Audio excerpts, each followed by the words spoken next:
doing, Brains? I'm so glad to see you today. Made me happy. It's right outside. I know.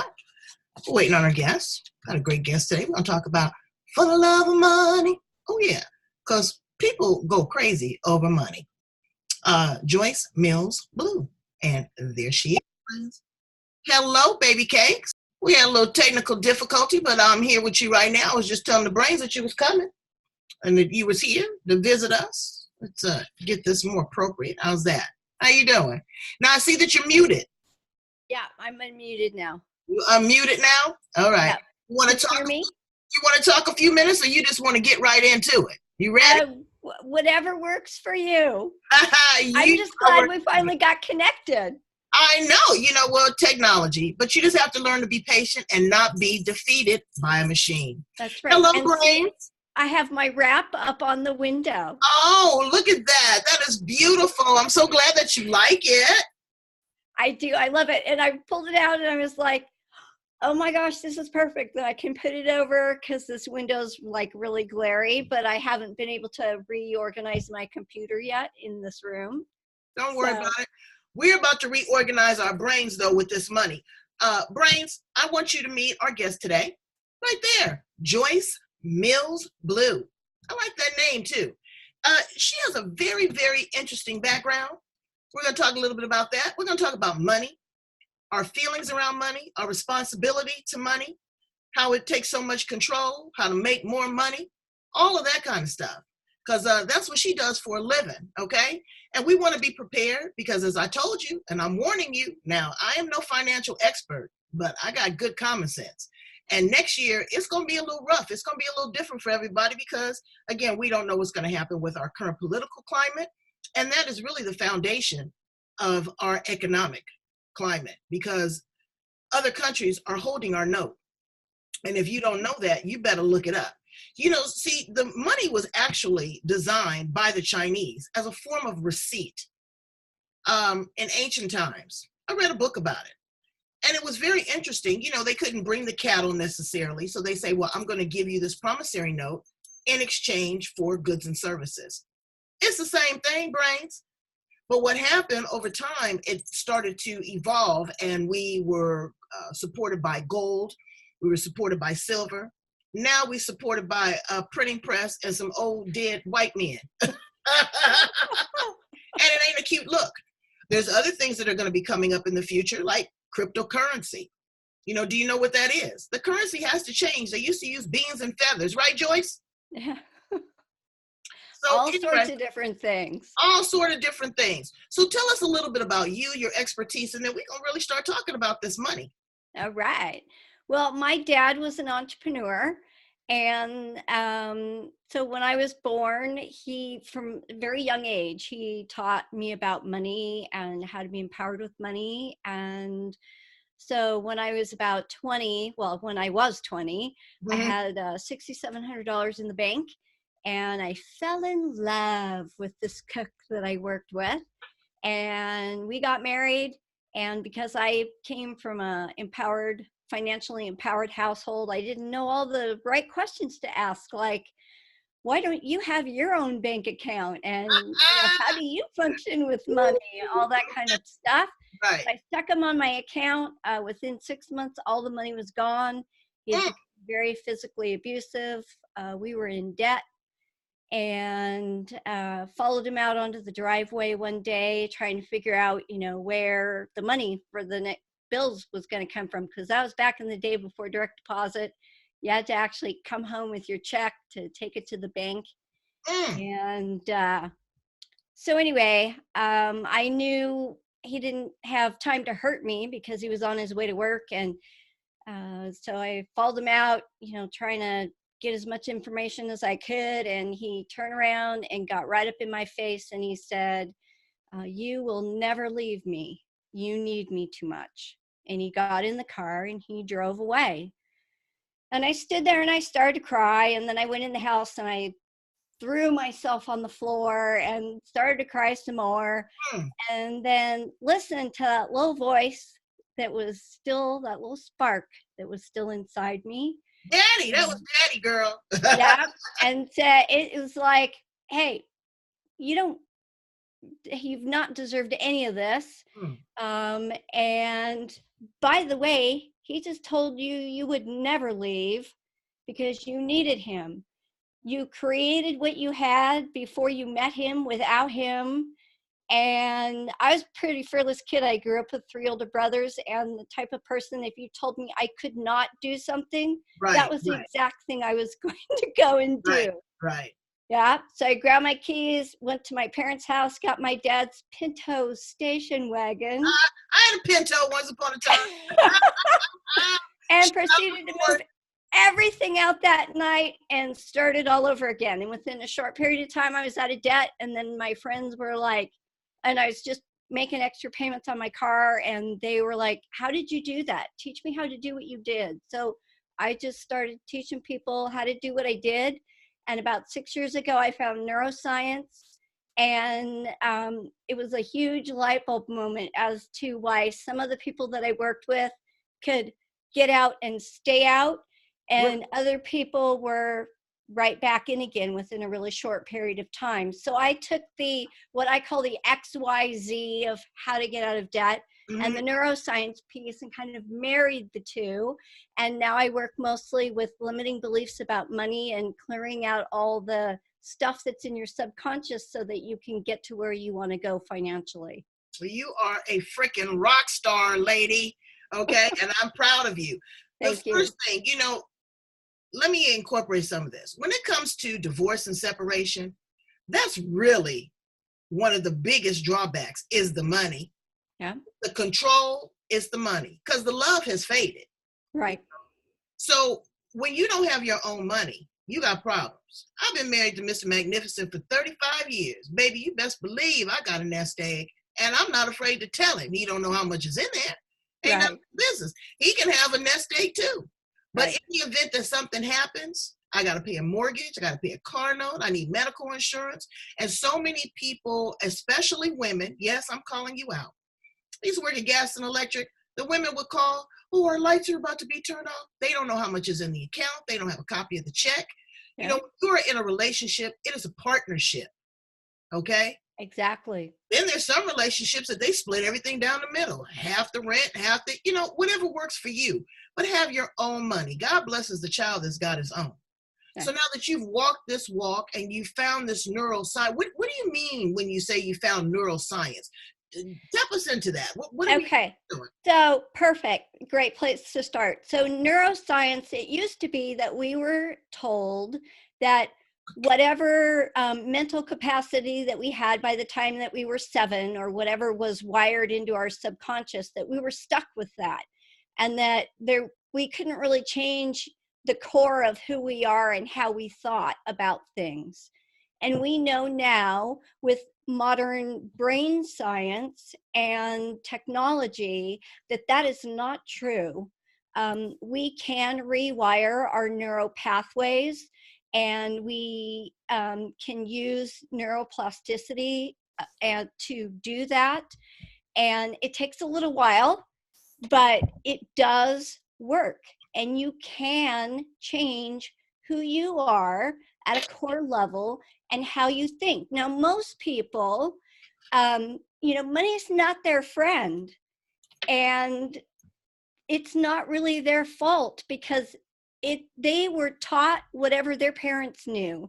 And if their parents didn't have a great relationship with money, then they're not going to have one either. And they're not going to have good financial literacy to make smart money decisions. Right.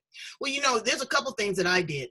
Firstly is that I looked at who handled the money in our household growing up. My mother made money seem like it grew on trees. I mean, we wouldn't buy 1 pair of shoes, we'd buy 3.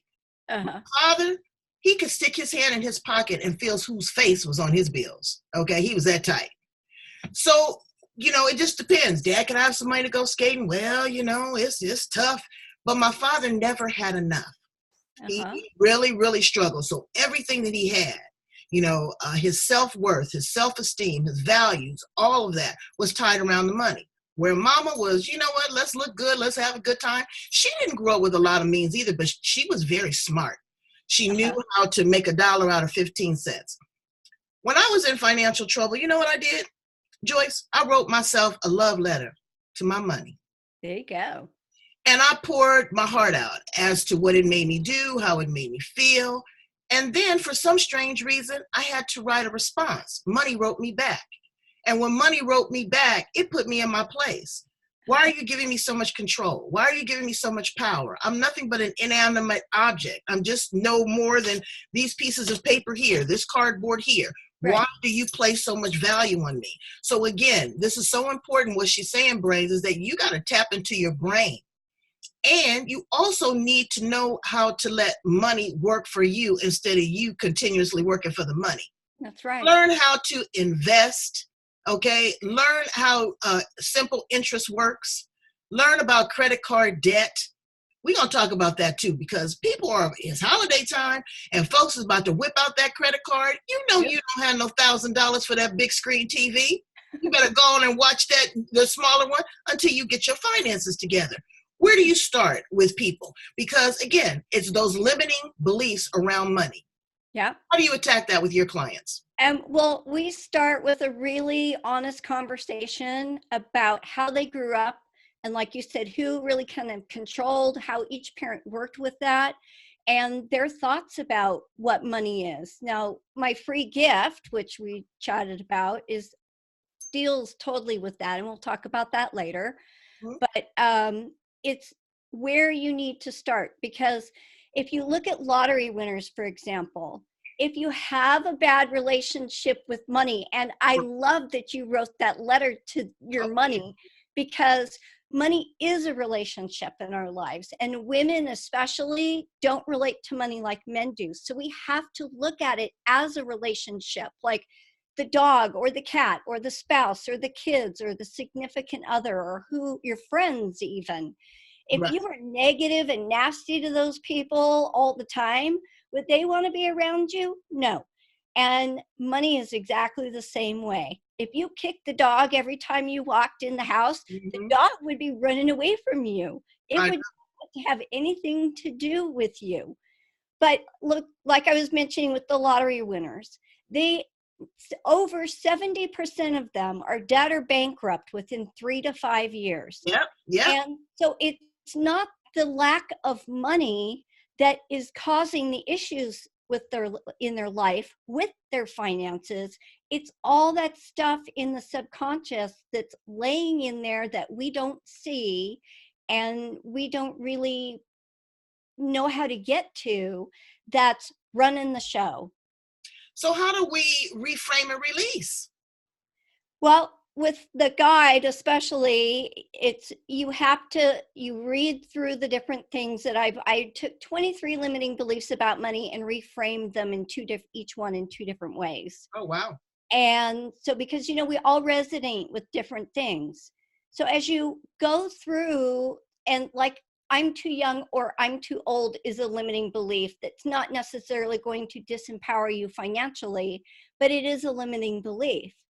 Once we become aware of what those limiting beliefs are, and by reading through the things that I've, framed on the guide, you can go, well, that's not it, but it will make you think of what you'll have a thought that, oh, this is the limiting belief. This is the belief that I have. And so that you can write it down and work with those. And just awareness is our first step to changing anything. Right. Acceptance is the second step. Right. So have you ever made somebody aware of something and they got mad at you because you pointed something out to them? It's because they weren't ready to accept what it was that you just told them. Right. So then as we become aware and then we accept, then we can take action to change. So it's really a 3-step process. Well, and don't be afraid, okay? Yeah. When the bills come in the mail, open them up. That's right. Once you are able to face it, then you're able to tackle it, okay? That's right. Only thing you probably can't tackle is IRS and school debts. Well, you can tackle it, but you might need some help. Exactly. But you know what? Pay your taxes, Brains. Okay? You could be, again, that millionaire, that person that wins the lottery. And with one swift click, you're broke. and they'll take everything. So take care of your responsibilities, take care of your family, and teach your kids financial literacy, how to make money work for you, to Right. invest. Again, like I said, about interest and all those type of things.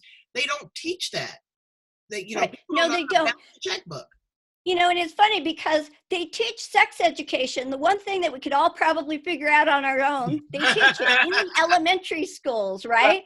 But very few, there's just a handful of high schools in the United States that teach Mhm. any kind of financial literacy, and most of that is outdated. It is outdated. So, you've done all these great things, and you're working what, primarily with women or women and men? Are you? I do work with women and men. Women tend to be a little more coachable than men, though. So I do have some amazing male clients, but I won't work with everybody. Just, not everybody's a fit for everybody. So And also too, women have a hard time making a decision when it comes to money. Oh, I don't know, and let me do this, and let me do that, and let me think about it. They're mulling over it. Where men will go on the golf course and make a yeah, $5 million deal within 2 or 3 hours. that's absolutely true. What is that? Is that just because of our nature as women? We're a little bit more cautious. We're a little bit more nurturing. Do you think that has something to do a little bit with gender? It does. And mostly, like I mentioned in the beginning, because women don't relate to money the way men do, right? Money is very linear. So if you can reassess or rethink or relearn the way that you deal with finances, then you'll be able to make those smart financial decisions the same as a man does. Let's talk a little bit about love. Now, you're a woman that you share with me that you've been married, more than once. And so, what have you learned about yourself and your relationship with money and reinventing yourself after the ending of one relationship and the beginning of another? Yeah, that's a great question because so many women are, in that situation. And the thing that you need to remember is that your worth is you, um, who you are as a core person, and has nothing to do with the things in your exterior world. So many women are, devastated by a divorce or the loss of a job, or when their kids don't make great decisions, thinking that somehow that's directly connected to them. And though you need to own your own part in each relationship that you have, your worth as a person is just is. Because you are here on the planet, you have worth. And your financial situation or your marital status or the fact if you've had kids or not had kids has really nothing to do with anything, because as we can learn that and own that, then when other things in our lives don't go as we have planned, then we can still own who we are and rock that, because we understand that the things that go wrong in our lives are a learning experience for us, and they help us to learn and grow and blossom and be able to then tackle that next thing that's going to come our way. And I always tell people the things that hurt you the most are really your best teachers. Yeah, That sets up, absolutely. that sets up your boundaries and your parameters. Yeah. Let's talk to the real rich woman, okay? Okay. I had one sweetie pie on my show. She was catfished out of $400,000 within 3 months. Mm-hmm. Okay, so money was not an object to her. Right. But when you have that kind of money and you're not used to it, people don't plan for the long haul. Mm-hmm. They want the quick fix. Give us some tips on planning for the long haul with our money. Yeah. And that's super important. You really need to be future visioned. If you live in the immediate all the time, then you're not going to really have anything other than the immediate going on for you. Mm. I tell people it's like, you need to not be afraid to make decisions. But once the worst decision that you could do is no decision, because we know the banks aren't our friends right now, right? Barely 1% interest. It's not like back in the day when you Yeah. could get a CD that was earning, 7, 8%. That's unheard of and has been for quite an extended period of time now.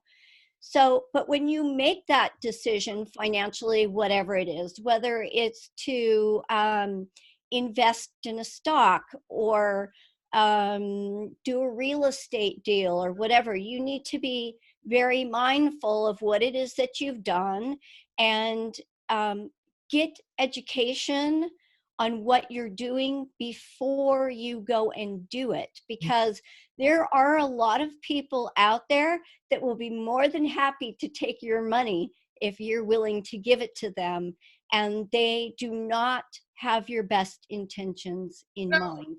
And I tell people all the time in business, you don't sign my checks. I sign my checks. Right. Oprah Yeah. did that too. I remember Ray Charles. I have a great story too. I was at a concert one time. I'm not going to name the artist. Artists wouldn't go out on stage. And I was like, the concert's about to start? He goes, yeah, because the promoter's not here with my money. People are serious about money, okay? Yes. They will hurt you. They will kill you for $5. Okay, so you really need to be the overseer of your money. Mm-hmm. Finances may not be your forte, but get your bank statement and go and have a consultation with somebody else and make sure that you're not being taken advantage of. That's Because right. people will run amok on you. And then you turn around and looking stupid. Oh, well, I didn't know. Well, you can't tell the IRS that you didn't know. Exactly. Ignorance Ignorance is is not 9/10 of the law. them. They don't care nothing about that. Yeah. Uh, go over your financial statements. I know I had an accountant. I picked up one, a CPA I hadn't used before. And when I went over his numbers, I was shocked. I was like, really? This is what's going to happen? I was, no, this can't happen. And I looked at it and he had messed up something. So Uh-huh. you don't just sign when it comes to tax time. You don't just sign on the dotted line. Learn and go line by line and see if that makes sense to you. If you made $80,000 and you only paid $2,000, there's some more you're gonna have to pay. That's So right. now, when you have your online course, is this a group or do you work one-on-one? How do you facilitate your coaching program? I work one-on-one with people. I have in the past started one-on-one and then put people into a group. So it just kind of depends on the dynamic of the person that I'm working with and what's going on in my business at the time. And, money is a very personal thing. It is. So people will open up more when they're in a one-on-one situation Really? than I've been when in they're some in a group. groups. I've been in some groups and some masterminds, and people have been, they're not going to tell you exactly what your balance is, but they've been very open and they've been able to share their experiences. And people Right. don't realize that if you have bad credit too, that you could be underemployed or you could not be employed at all because people don't trust you. How are they going to let you be a bank manager and you owe $50,000? Exactly. And in today's day and age, they'll pull your credit report for just about anything. I mean, insurance companies pull it, utilities companies pull it. It's not just when you go to make those big purchases anymore, like it used to be just if you went to go, get a car or, purchase a home. Those aren't the only people that are pulling credit scores nowadays. And Right. people don't realize that. The apartment complexes, like I said, the insurance companies, the utility companies, they're all pulling credit reports these days. So it And when really you're doing is things on interesting. social media, they're capturing your information and they're selling it to God knows who. We just went through that. So Yeah, you want to be careful about that. In this day of identity theft, there's only so much caution you can have, but get your credit report and make sure that you're on top of that. Look at your bank statement. Watch the overdrafts and the fees. I yeah, think it's ridiculous. My yeah. daughter got a $35 overdraft charge for a $2 over on a cup of coffee. Yeah. You know, and that's the other thing is that people with our plastic money, which is a term that Girl, please. drives me insane, they're not watching what's going through their account. And so a lot of times they don't catch the little fraudulent things that are happening until, like your daughter, they go spend $2 and wind up with a $35 overdraft charge because somebody else has been draining their account in little increments. I worked with somebody recently who somebody else was taking out through iTunes, $2 here, 99 cents, $1.99. So they didn't catch it until way later, when they had over $250 worth of, $1.50 and $2.99 charges. And looking at your statements, that's your money, brains. Yep. I had a situation with the gym. The gym was double charging me. And I was like, wow, but if I hadn't looked at it, and it was a learning for me, it would have been 6 months. Right. And they're not going to give you interest back on that money. You've given your credit card to someone and they have this automatic replenishment for cosmetics or whatever it is, and you're not even using that product anymore. Those little things can add up to be a couple $1,000s at the end of the year. Yeah, absolutely. That could be a great vacation. Right? Yeah. So tell us about the compilation of the book that you're in. I know that you were in an anthology. And what's going on in the book that you're writing in your head? So yeah, I've been in a couple of collaboration books, and those have been a lot of fun. They are, one is What We Love, and I wrote about gratitude in that, and the other one was Everyday Joy, which I also wrote about gratitude in that as well. Gratitude's a really big thing with me because having a gratitude practice is extremely powerful. Yes. The latest one that I was in was called Make It a Great Day. The choice is yours. And it's actually a collaboration book that we did for youth on how to make every day a great day. Teen suicide is such a huge epidemic right now, and it's so sad. And so this was really targeted towards that. And for every book that's sold, 2 books are donated to either a school or a Boys and Girls Club or some type of youth facility. So you have the book there with you? I do not. Okay. No. Well, send me a copy of it, a photocopy of the link, and I'm going to put it up there, all your books that you're in, because you are a wealth of information. You got my brain spinning, and I know how to handle some money, I think, anyway. Yeah, the one that's still on my computer is not titled, but it, again, marries the neuroscience with the money piece, because there are a lot of books out there. Most of them are super thick. Nobody wants to read them, on finances. And that's not what's really going to empower people to get out of wherever they are and get to where they want to be. So, well, I think that is extremely powerful. Who pours into you, Joyce? I mean, who do you follow? Who are some of your mentors? Okay. I was going to say I pour into me, right? Because we're responsible for keeping our own cup full.